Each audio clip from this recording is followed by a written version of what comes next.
सुनना है आपने। ये जो आधा आधा पौन घंटा हमारे पास में अब जो बीतने वाला है, ये जो समय है दोस्त, मैं कहूँगा कि लाइफ के अंदर हमेशा याद रखोगे कि उस दिन सेशन हुआ था और हमें ये सीखने के लिए मिला था। तो अब समय को बिल्कुल व्यर्थ ना करते हुए कॉल करना चाहूँगा उस ग्रेट पर्सनैलिटी को, और आपसे ज्यादा चाहूँगा कि दमदार ताली से स्वागत करेंगे। So now please welcome on Zoom screen our great tiger Mrs Ekta ma'am. बहुत बहुत स्वागत है आपका मैम, अनम्यूट कीजिए अपने आप को। Good morning all of you. सबसे पहले मैं धन्यवाद करती हूँ अपने महागुरु जी का। सबसे पहले मैं धन्यवाद करती हूँ अपने महागुरु जी का, जिन्होंने मुझे इस पैनल पर बोलने का मौका दिया। आशा करती हूँ कि आज की जानकारी सभी को अच्छी लगे और सभी के काम आए। आज का जो मेरा टॉपिक है वह है मन। कभी कभी हम अपने मन से ही परेशान हो जाते हैं, समझ नहीं पाते, कोई निर्णय नहीं ले पाते, विचलित हो जाते हैं। तो आज हम इस सेशन के द्वारा अपने मन को समझने की कोशिश करेंगे। सबसे पहले हम बात करते हैं कि मन क्या है। ब्रेन एक भौतिक चीज के जैसा है। जिन भौतिक चीजों को हम देख सकते हैं, छू सकते हैं, काट सकते हैं, रिपेयर कर सकते हैं, नाप सकते हैं, लेकिन माइंड एक ऊर्जा है। जैसे बिजली एक ऊर्जा होती है और हम उसे देख नहीं सकते बल्कि महसूस कर सकते हैं, ठीक ऐसे ही मन हमारा एक ऊर्जा है। मनुष्य के जीवन को बेहतरीन बनाने में मन का महत्वपूर्ण योगदान है। दोस्तों, पहले तो हम ये क्लियर कर लेते हैं कि वास्तव में मन क्या है और कौन कौन सी शक्ति है। मन के पास कौन कौन सी शक्ति है। मन यानी हमारा माइंड। कंप्यूटर भाषा में अगर हम बात करें तो यह एक सॉफ्टवेयर है। हमारा मन जो है वो एक सॉफ्टवेयर है और हमारा जो ब्रेन है वो एक हार्डवेयर है। और हमारे जीवन को बेहतर बनाने के लिए जरूरी है कि हम पहले ये समझें कि हमारा मन कैसे काम करता है और कैसे हम अपनी मन की शक्ति को समझकर अपने जीवन को और बेहतर बना सकते हैं। कई बार मन की शक्ति का गलत प्रयोग करने के कारण मनुष्य के जीवन में कठिनाइयों का सामना भी करना पड़ सकता है, कठिनाइयां आ सकती है। जैसे बिजली का गलत इस्तेमाल होने से शॉर्ट सर्किट हो जाता है, ठीक ऐसे ही मन की ऊर्जा का भी गलत प्रयोग होने से जीवन में समस्याएं आ सकती है। मनोविज्ञान, फिजियोलॉजी में हम मन को 2 भागों में देखते हैं। नंबर 1 आता है चेतन मन, जिसे हम कॉन्शियस माइंड भी बोलते हैं, और नंबर 2 है अवचेतन मन, जो सबकॉन्शियस माइंड। मनोविज्ञान की इस अवधारणा से हम अपने जीवन में एक बड़ा परिवर्तन ला सकते हैं। चेतन मन हमारी चेतन यानी कि एक्टिव अवस्था है, जिसमें हम सोच विचार और तर्क के आधार पर निर्णय करते हैं या कोई कार्य करते हैं। और अवचेतन मन तर्क और सोच विचार के निर्णय नहीं लेता, बल्कि पिछले जो अनुभव हैं उन्हीं के आधार पर अपने तरीके से काम करता है। चेतन मन हमारे जागते रहने तक ही काम करता है, लेकिन अवचेतन मन हमारे सोने के बाद भी काम करता है, यानी कि अवचेतन मन 24 घंटे काम करता है। जब भी कोई व्यक्ति, जैसे एग्जाम्पल के तौर पर देखते हैं कि जैसे कोई व्यक्ति पहली बार साइकिल चलाना सीख रहा है, तो शुरू में उसे साइकिल को कंट्रोल करना सीखना पड़ेगा। कंट्रोल कैसे करना है वो सीखना पड़ेगा, और संतुलन नहीं बना पाता। शुरू में कोई भी व्यक्ति साइकिल चलाना सीखता है तो वो संतुलन नहीं बना पाता, थोड़ा डरा हुआ रहता है। लेकिन कुछ दिनों के बाद जब वह साइकिल चलाना सीख जाता है, तब उसे साइकिल को कंट्रोल करने की जरूरत नहीं पड़ती और अब साइकिल अपने आप संभल भी जाती है। अब साइकिल चलाने वाला जो है वो किसी से बात करते हुए भी आसानी से साइकिल चला लेता है। तो शुरुआत में जब वह व्यक्ति पहली बार साइकिल चलाना सीख रहा होता है तो वह अपना चेतन मन का इस्तेमाल करता है, लेकिन जब बार बार वो करता है प्रैक्टिस, तो ये अनुभव जो है उसके सबकॉन्शियस माइंड में, उसके अवचेतन माइंड में स्टोर होने लग जाता है, और स्टोर होने के बाद धीरे धीरे अवचेतन मन चेतन मन की जगह ले लेता है। हमारा अवचेतन मन जो है एक ऑटो पायलट सिस्टम की तरह है, जो अपने आप स्वचालित तरीके से अपने तरीके से कार्य करता है। अब हमारे शरीर में स्वचालित क्या है जो अपने आप चल रहा है, वो क्या है हमारे शरीर में? सांस लेना, दिल धड़कना, ये सब कार्य जो है अपने आप होते हैं, ये अवचेतन मन के द्वारा ही होते हैं। अब बात करते हैं कि चेतन मन की शक्ति क्या है। हमारा जो चेतन मन है, कॉन्शियस माइंड है, उसके पास कौन सी शक्ति हैं, उनके बारे में हम बात करते हैं। तो सबसे पहली शक्ति जो है वो है संवेदना, सेंसेशन पर नियंत्रण। हमारी आंखें, नाक, कान, जीभ और हमारी स्किन, ये 5 इंद्रियां जो हैं, इन पर नियंत्रण हमारा चेतन मन करता है।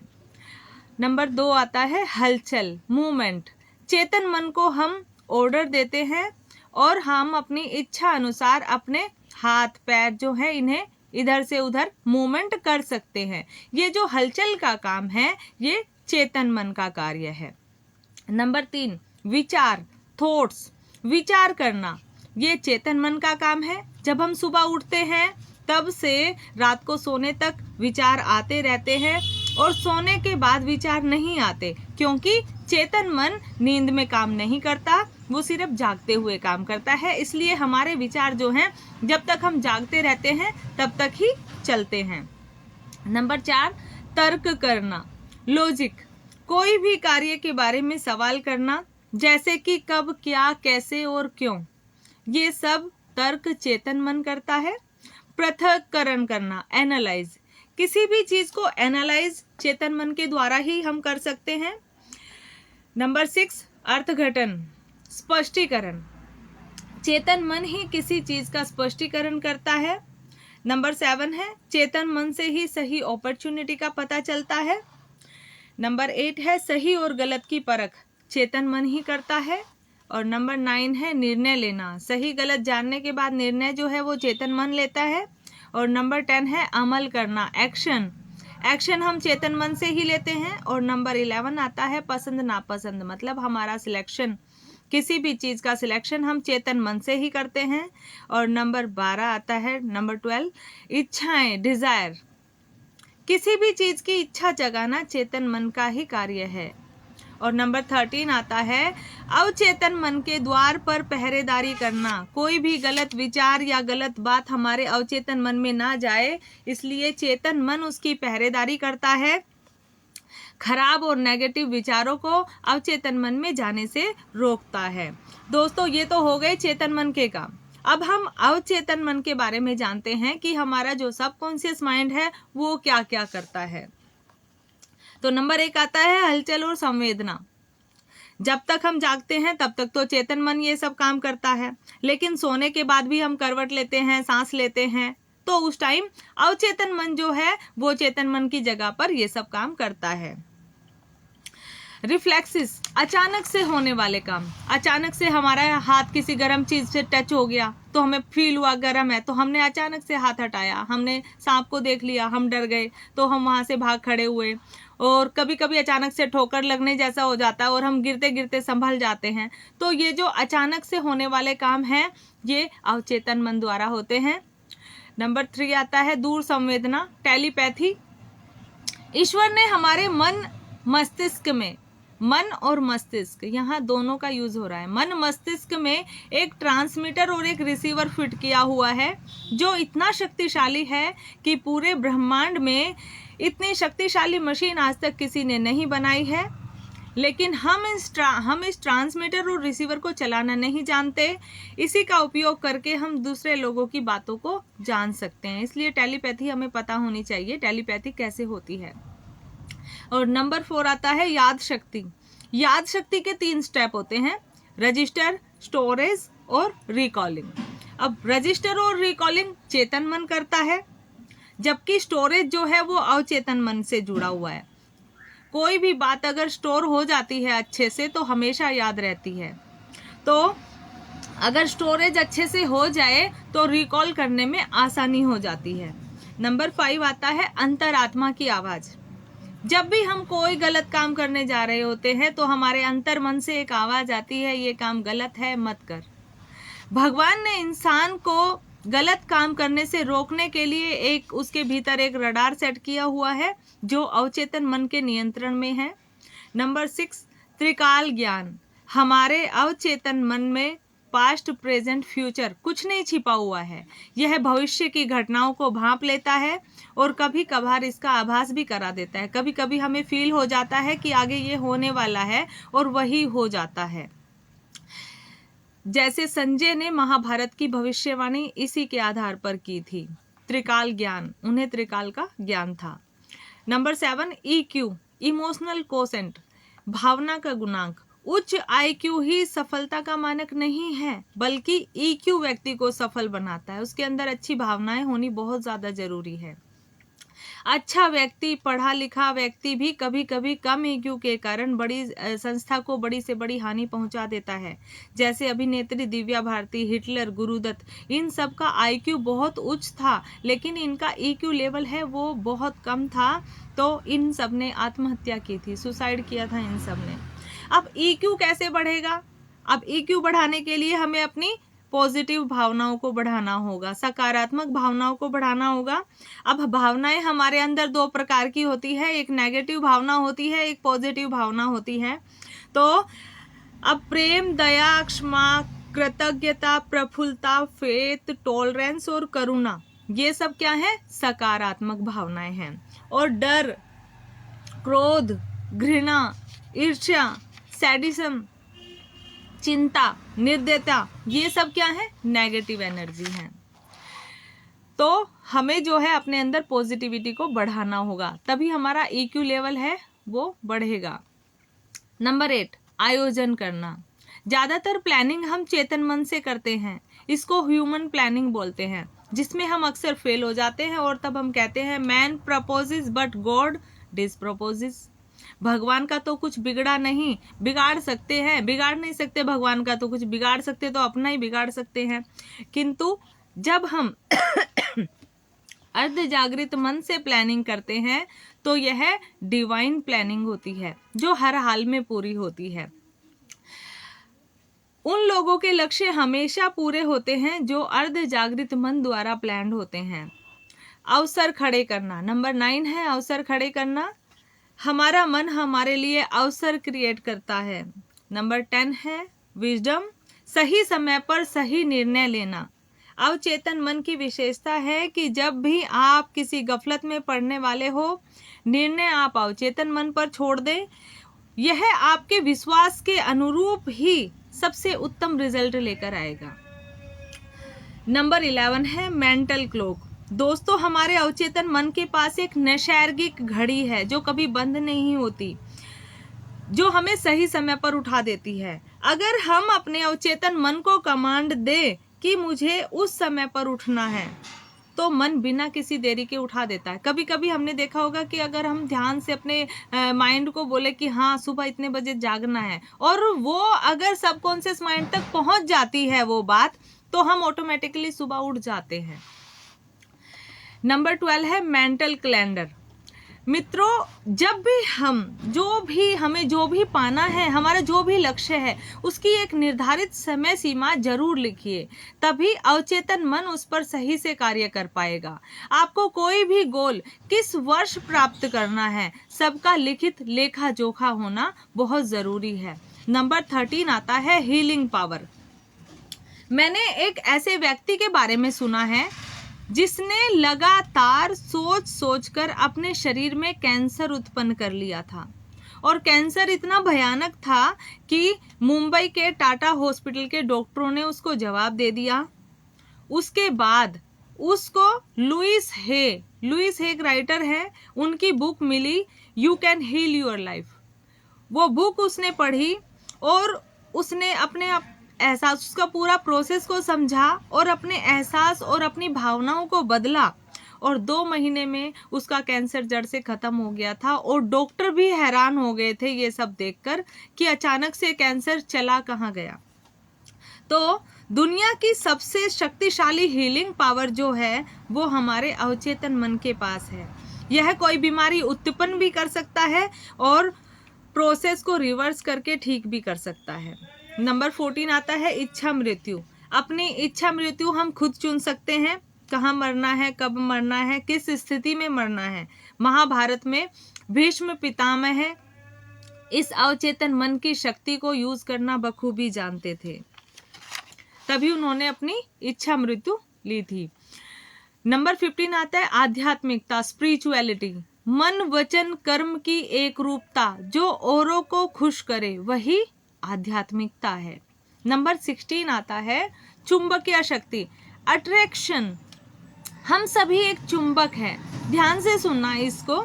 हम सभी एक चुंबक हैं, अपने जीवन में हर उस चीज को खींच सकते हैं जो हमें पसंद है, किंतु हमें इस मैग्नेट को हमेशा रिचार्ज करते रहना पड़ेगा। इसके लिए हम शबरी की तकनीक को अपना सकते हैं। शबरी की टेक्निक क्या थी?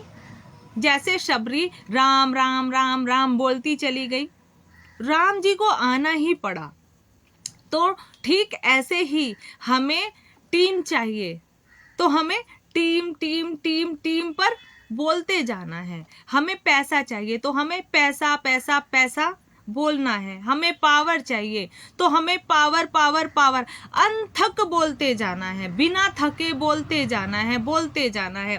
तो ये जो मैग्नेटिक पावर है, उस मैग्नेटिक पावर से ये सब जो हम बोलते रहेंगे कंटिन्यू, वो हमारी दुनिया में प्रकट जरूर होगा। हम सभी जानते हैं इस चीज को। हम कभी बोलते हैं ना कि कोई भी गलत बात हमें नहीं बोलनी चाहिए, वो हो जाती है।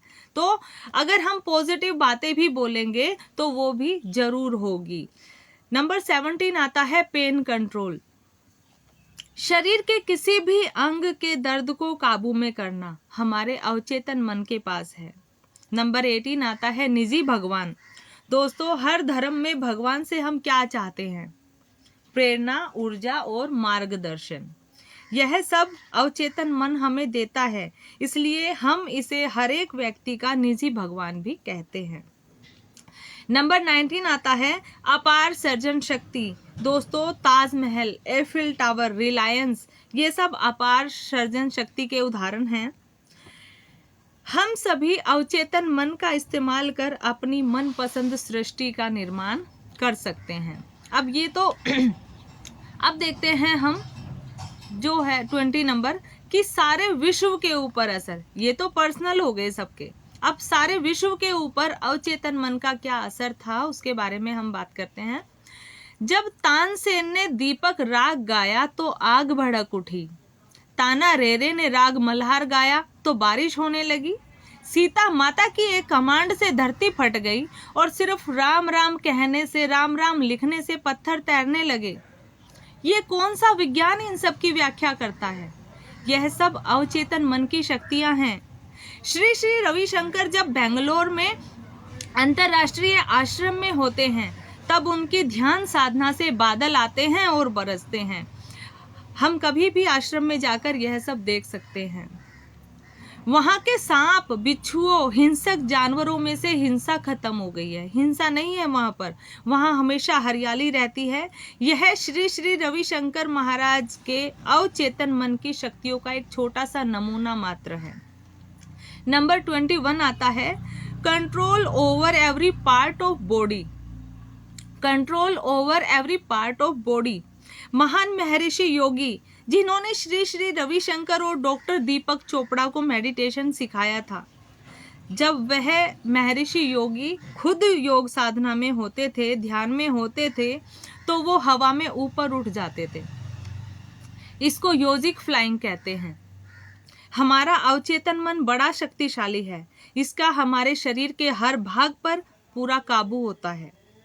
Number 22 creative thinking.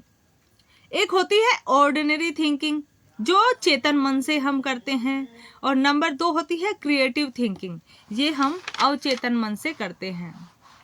दोस्तों, Walt Disney, Pandit Ravishankar, Leonardo da Vinci आदि सभी ने क्रिएटिव थिंकिंग कर दुनिया को अनमोल रत्न दिया। लियोनार्डो दा विंची को वाइजेस्ट मैन ऑफ वर्ल्ड कहा जाता है।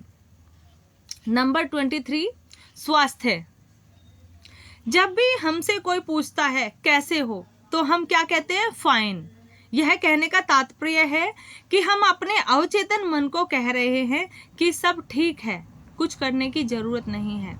अवचेतन मन हमारे ऑटोनोमस नर्वस सिस्टम पर पूरा कंट्रोल रखता है, जो हमारे शरीर में पाचन शक्ति, श्रवण शक्ति, सुनने की शक्ति और हार्मोन पैदा करना आदि पर नियंत्रण करता है। जब भी चेतन मन के माध्यम से कोई भी नेगेटिव कमांड, इस पॉइंट को ध्यान से सुनना, जब भी हमारे चेतन मन के माध्यम से कोई भी नेगेटिव कमांड अगर हमारे अवचेतन मन तक जाती है, कोई भी नेगेटिव कमांड, तो इससे हमारे शरीर में बीमारी उत्पन्न होती है। तो हमें हमेशा अपने माइंड को पॉजिटिव कमांड देनी है, अपने मन को अपने आप ही अच्छे सुझाव देने हैं। जैसे मेरा स्वास्थ्य कल जितना अच्छा था आज उससे भी अच्छा है, कोई भी नेगेटिव कमांड नहीं देनी है। अब हम बात करते हैं मन की विशेषताएं। चेतन मन जो है उसके पास 10% पावर है और जो अवचेतन मन है उसके पास 90% पावर है। दोस्तों, मन एक पहाड़, पानी में पड़े बर्फ के पहाड़ जैसा है, जिसका मात्र 10% हिस्सा पानी से बाहर रहता है और 90% हिस्सा जो है वो पानी के अंदर रहता है।